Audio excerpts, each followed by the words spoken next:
Namaste. Welcome, beautiful souls. Minchiate Monday. Here we go. Today is all about the virtues, something that we don't tend to talk a lot about of in this day and age. And I have had a wonderful time doing a bit of reflection. I won't call it research, but a little bit of rabbit holing, looking into how I am going to approach these cards in a reading. And I have found some wonderful resources, and I'll share one in particular with you for your own contemplation. So, unique to the Minchiate Tarot is the fact that we have 7 virtues. And they are arranged in a very interesting order, but they are here. And so we have this opportunity to bring in the qualities of virtue both in the light and in the darkness of the vice, or I should say the opposite of the vice, because darkness tends to have a negative attitude, and that's not always the energy of the dark. So let's just say vice and virtue.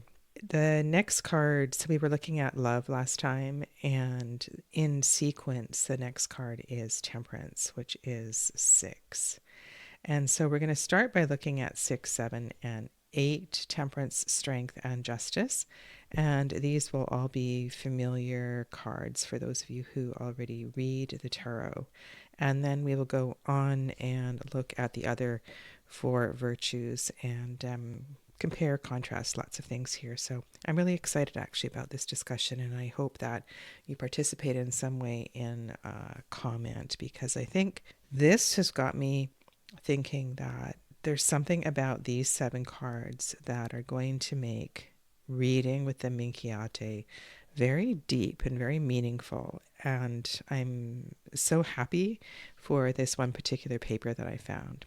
Before I swish some of these off the table here, I just want you to notice that the first 3 are adorned in crowns. So you can see here is, here's Minchiate al Signo. This is an early Minchiate pattern, and then here is Amparo's deck. So they're crowned. And then in this late pattern deck, there is nothing on the head. Also, something that I learned, and I think it was from Robin Wood, was to pay attention to hair.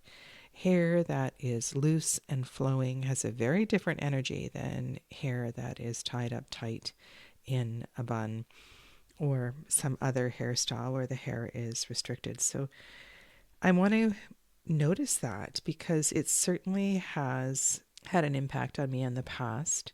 The same way that the figures are seated and or moving, the way that the fabric on their clothing is also moving. So motion is something that I like to pay attention to. We do have a little bit of consideration of facings in these cards, though lots of them are front facing, which can be quite confronting. And another thing to notice right off the bat is we have our second card in the Minchiate Tarot that has the same numbering system as the Tarot de Marseille. So I believe there's only 4 of them. And I think that this is particularly interesting. And I'd like to pull out the Magician and Justice and the other 2 cards as well too, and have a look and see if there's any rhyme or reason for them to have the same numbers as the Tarot de Marseille. Why were the numbers of these cards kept intact? And then the 4 virtues that come numbered 16 to 19 have a headpiece that looks like a halo. And across the texts that I have been reading, it is given several different names, but I'm just going to refer to it as a halo. And I think there's something most definitely to be said for that. The paper that really caught my attention was the one by the late Chris Peterson, who was a psychologist at the University of Michigan in Ann Arbor. And what he did in his work was to amalgamate the 7 virtues into 6. And he looked at the 7 virtues all as strengths, as positive qualities that in every way support our wellness, support the functioning of a healthy human being, and that the absence of these virtues and various aspects of them are a detriment to our mental health, and that the absence of these virtues is what leads to mental illness. Well, I found this absolutely fascinating and read some subsequent papers that commented on this unfinished work of Chris Peterson. And so let's begin with temperance and what he referred to as the strength of temperance. And as I was reading his work, what really came to light was his classifications. And this is exactly how I work with the teaching of the chakras, to look at the strength or the positive qualities of the chakra, or the virtue in this case, the absence of those qualities, the opposite of those qualities, and the exaggeration when we take that particular characteristic to a level that it no longer serves. So, for example, in the case of temperance, this probably most commonly is seen as a quality of self-regulation, one of moderation. And the absence of this would be utter self-indulgence. He suggests that the opposite is impulsivity, and the exaggerated quality is inhibition. So naturally, because these qualities, these characteristics got me thinking of how I teach the chakras, this also got me thinking of the yogic principles of the yamas and the niyamas. And I asked myself, well, can I apply the yamas and the niyamas to the seven virtues? Well, of course, that is entirely possible. Now, they don't match up perfectly, but this is certainly something that I attempted to do. And so if you're not familiar with these yogic precepts, there are 5 yamas, which are self-regulating behaviors involving our interactions with other people and the world at large.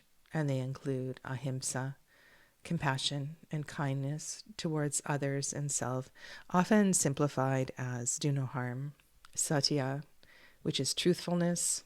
It's truthfulness in thought and voice and action, living and speaking truthfully. Asteya, which is one that I think is oversimplified as non-stealing, but I think in a more expressive way, one could say that this is about not taking what is not freely given. So kind of an important level of restraint.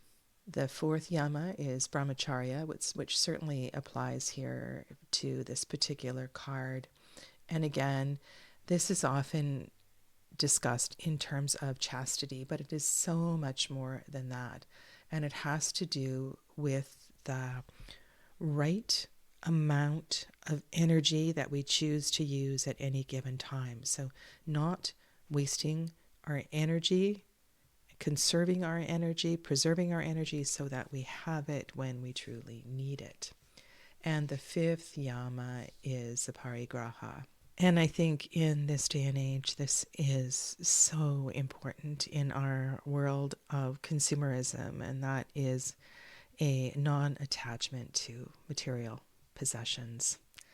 And these are really simplified definitions, but certainly interesting to compare and contrast in terms of the virtues. And then there are 5 niyamas, and these are more like personal practices. So the first 5 are overriding principles. The next 5 are practices, things that we can actually do every single day to practice. Not that we can't practice the 5 yamas. And they are Saucha, Santosha, Tapas, Svadhyaya, and Ishvara Pranidhana. And these 5 principles, along with the first 5, they are designed for creating inner harmony to reduce suffering in daily life, much like the idea of the virtues. And so the 5 niyamas, how about if I just discuss those as we go through, okay?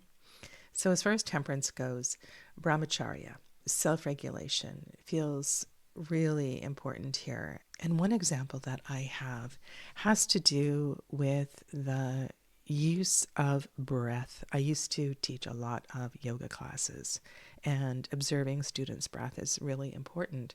as in the role of a teacher. And when you see students who are breathing like an engine going up a hill, it is really alarming and something to pay attention to. And one of the things that I do is to be very aware of cueing breath, helping people to land in every single pose with an exhale breath, and to be aware of how the breathing affects their movement in yoga, so that we are breathing in and breathing out in accordance with our movement.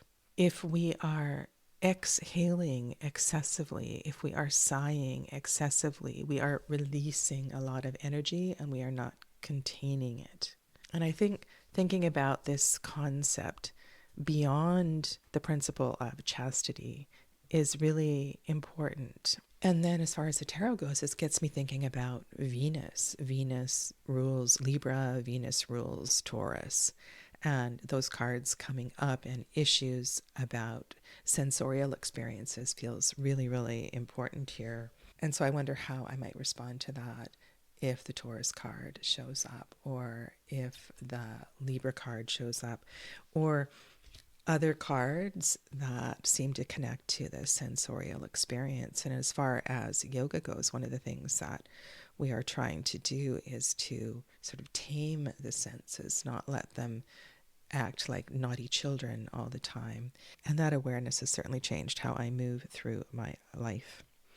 I also want to note that Temperance is the first one. So there's something about that, both in being the lowest in value in the game, but also being the initial one. So I'm going to keep both of those things in mind in terms of a reading. Historically, tempering the wine, watering down the wine was an important practice. And another thing that catches my attention are the beads on the right hand.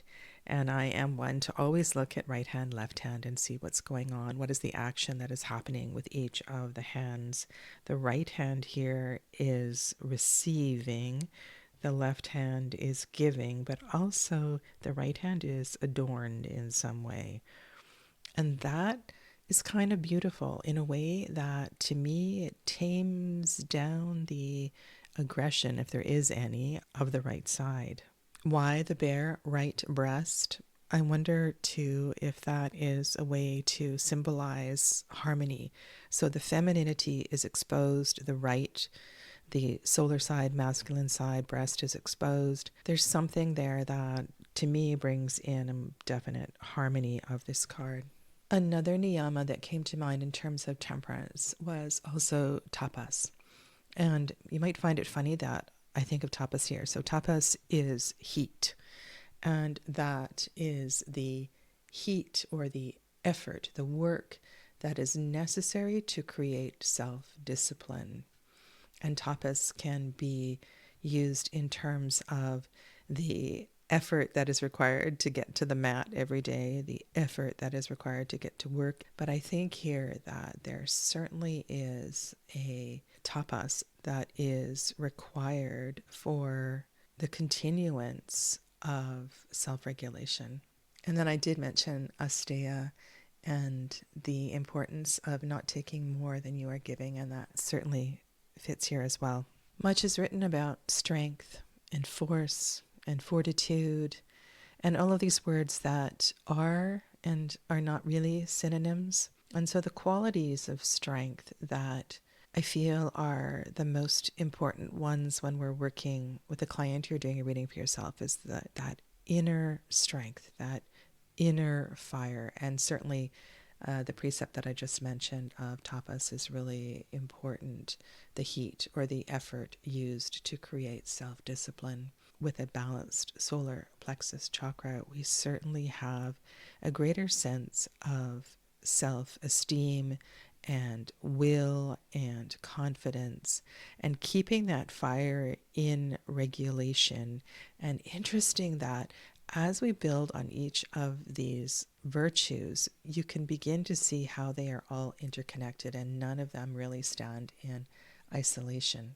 If I go back to Chris Peterson's work, he characterizes this as the strength of courage, bravery, persistence, authenticity, honesty, and vitality. And certainly all of those can be seen as aspects of the Manipura chakra or the solar plexus chakra.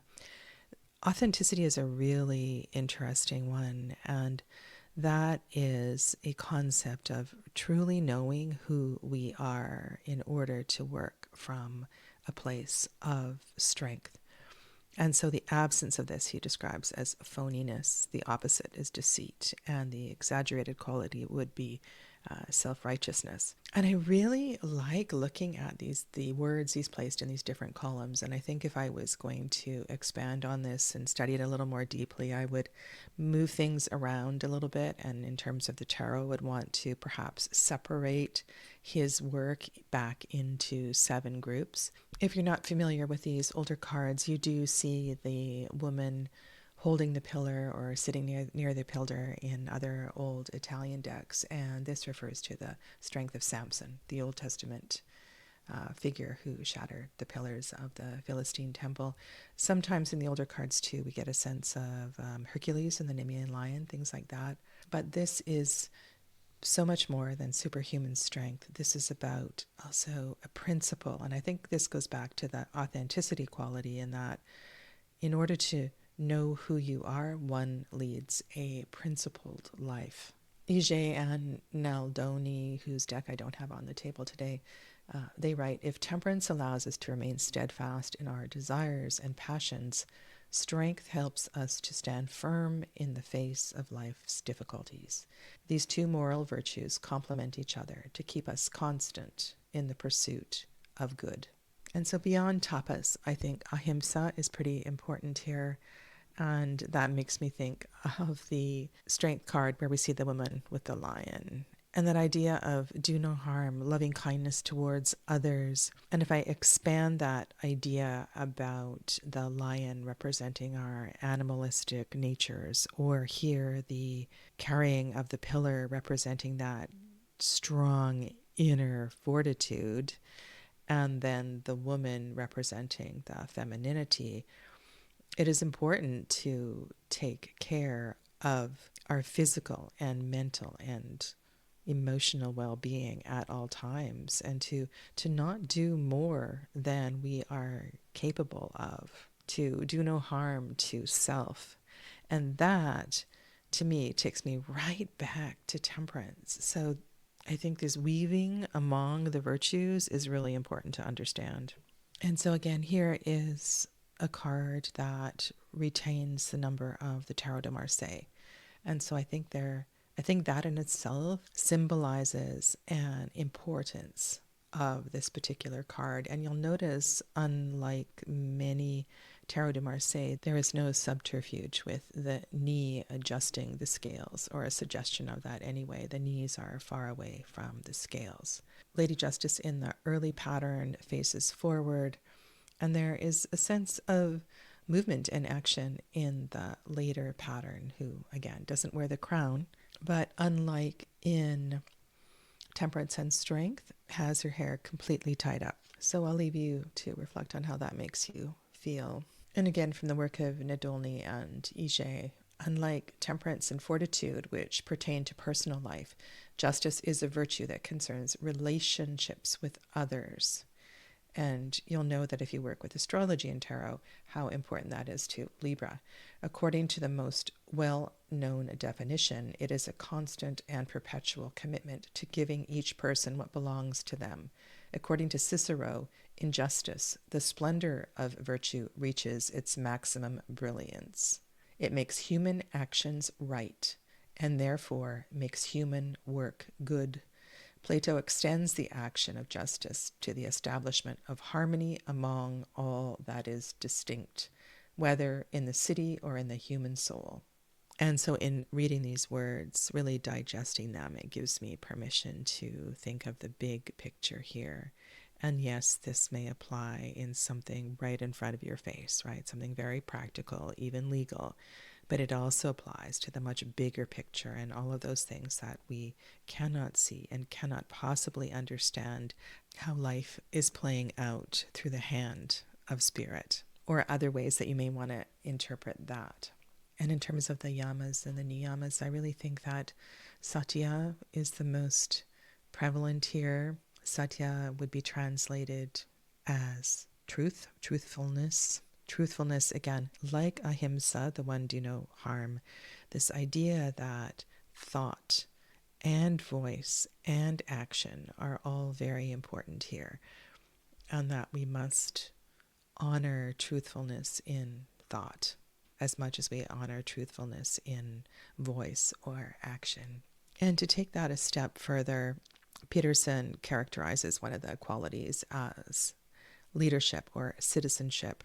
And this has me thinking of the connection of justice to charity, which we'll discuss in a little bit. But I think there's something here about a selflessness and an openness of heart to understanding the big picture, which allows one to give space for those things that one might not understand, to take the higher road, to serve, and to not judge.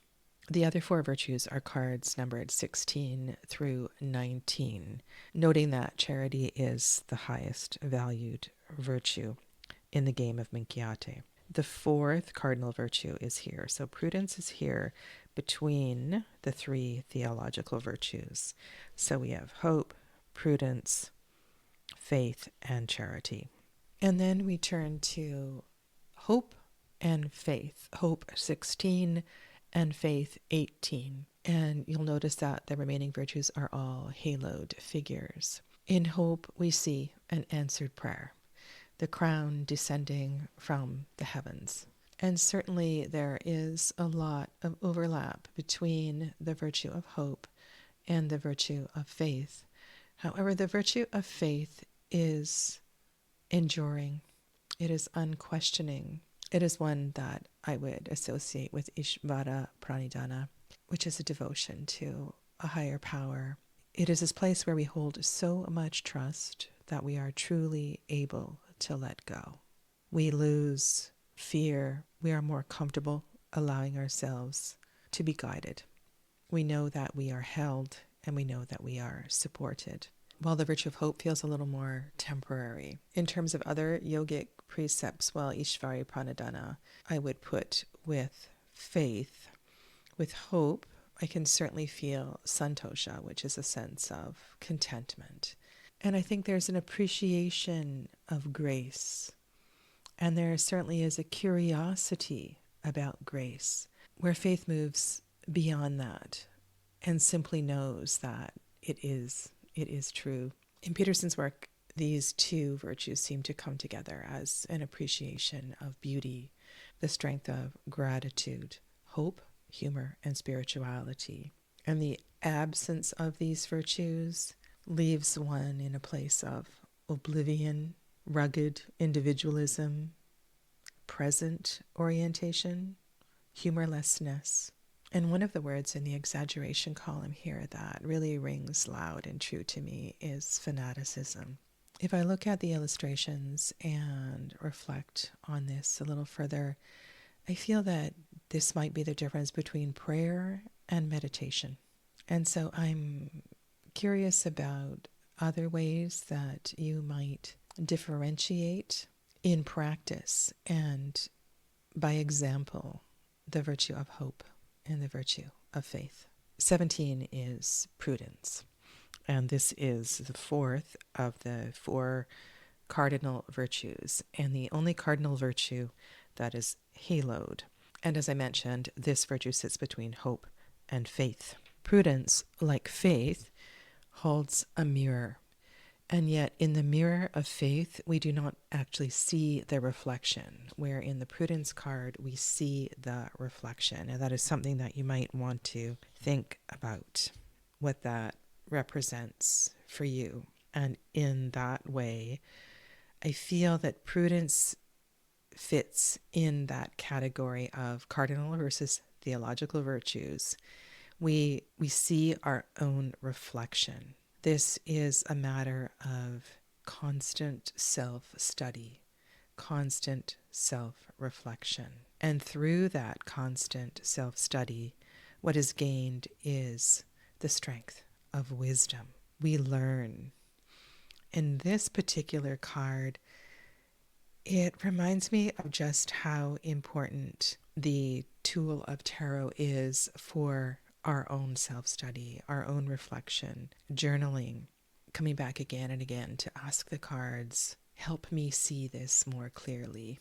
Through prudence, we gain discernment, critical thinking, curiosity, creativity, and certainly a higher perspective. I think this is the virtue of the big picture. And it takes time to get there. It takes diligence to get there. And I truly feel that without prudence, without this level of discernment, we cannot attain temperance or fortitude or justice. So this is a really important quality, and I think a very significant card to come up in a reading. One that might take me more to the esoteric meaning of the Hanged Man. Not the Tarot de Marseille meaning, but the esoteric meaning, where we really need to turn our world upside down and have a good look at what's going on, to take time to make space to learn about who we are and why we are. And ultimately, right, that's so that we can make better decisions and move through life unencumbered. When I look at this card, I see the snake whispering in the left ear. Here, the snake, to me, feels like a higher voice. The snake moves through life easily. It slithers and slides in and out, often undetected. And in that kind of movement, it might help us with transitions, learning to be more adaptable, teaching us how to change course, as opposed to a more esoteric interpretation, which is one of shedding of skin, new beginnings, birth, or healing. And I said that the snake is often unseen, and I feel that the snake often travels in darkness. That might also be an important symbol here, in that prudence helps us to navigate through the darkness. And so with the wisdom, with the self-reflection, we are better able to walk through the challenges of life. And certainly the yogic precept of svadhyaya really fits here. I think also that saucha is an interesting quality. And saucha is one that's kind of difficult to figure out in the Western world. So saucha refers to cleanliness of the body and mind. And when I think about that, what comes to mind is the preparation that I do for the work that I do.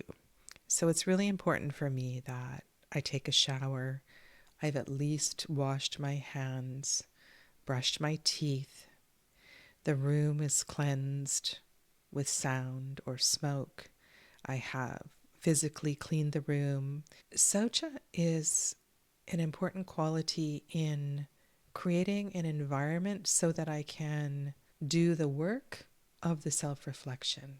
And I don't know if that makes sense to some people, but I find that I'm better able to connect with spirit, better able to receive and listen to my heart, to my mind, when I have done these things.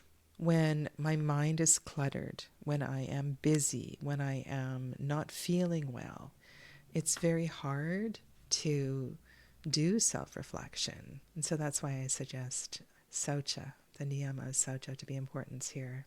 And svadhyaya is the self-reflection one, or self-study.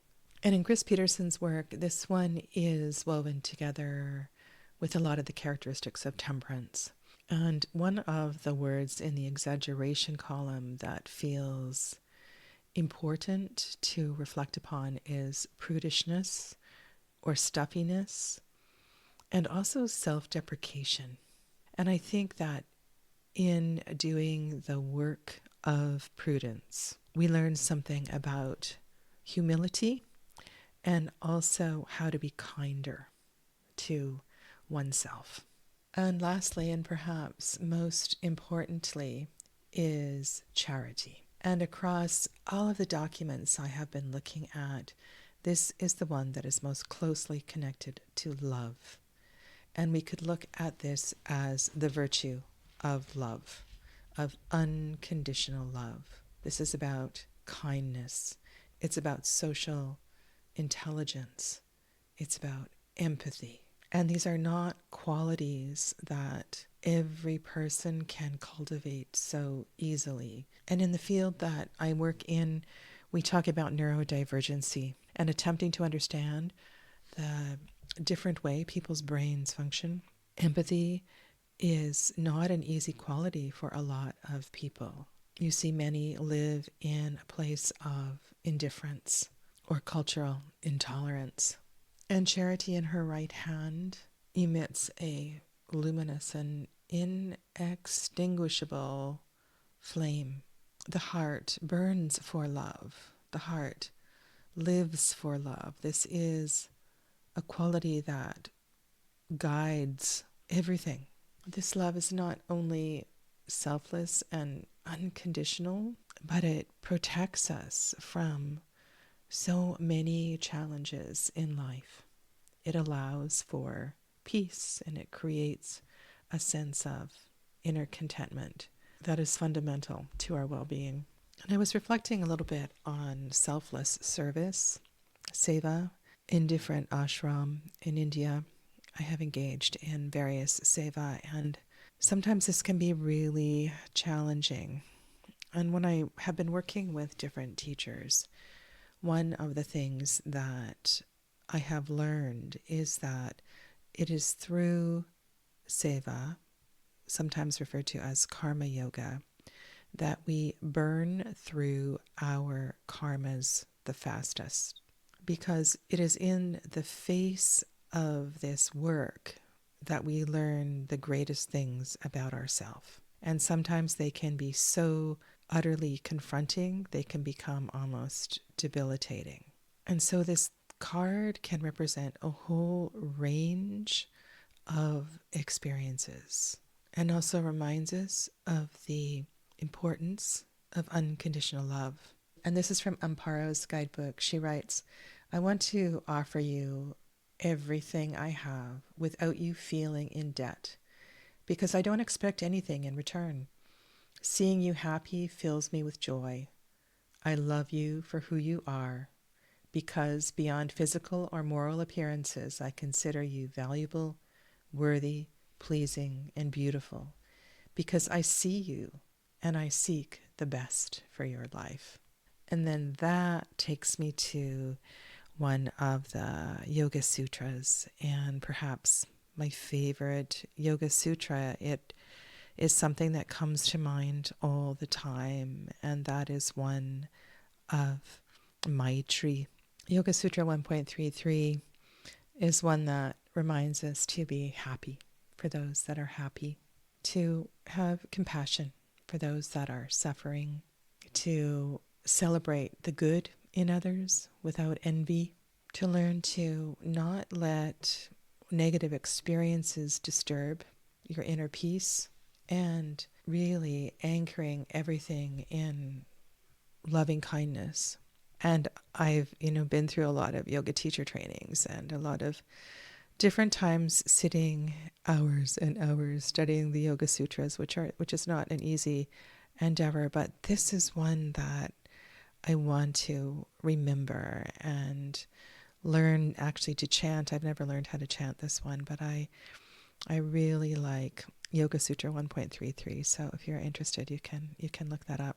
So I hope these thoughts, these words give you some ideas about how you might interpret these cards in a reading, and maybe even take a little bit of this back to your tarot readings, whether you read Tarot de Marseille or Golden Dawn base decks. I want to wish you a lovely rest of your day, and I look forward to your feedback. Take good care. Namaste.